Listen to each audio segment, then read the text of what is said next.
we'll guide you through how to use Replit for beginners. If you find this helpful, consider subscribing and liking the video.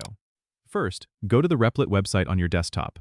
You'll need to create an account if you haven't already, so click on the Sign Up button at the top right corner. You can sign up using your Google account or create a new account with your email.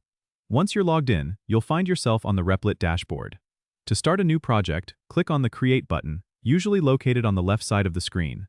A new window will pop up where you can choose or type the programming language you want to work with. Replit supports a wide range of languages like Python, JavaScript, and Java, so pick the one you want to practice or learn.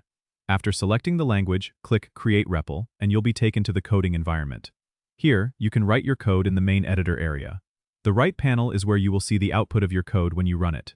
To execute your code, simply click the Run button at the top of the editor. If you need to install any packages or libraries, you can do that from the Packages tab on the left, making sure to search and add what you need. Replit also offers a collaboration feature, so if you want to work with others, you can invite collaborators by clicking on the Invite button and entering their email addresses. This is especially useful for team projects or pair programming. Additionally, you can save your work by clicking on the Files tab and ensuring all your files are properly named and organized.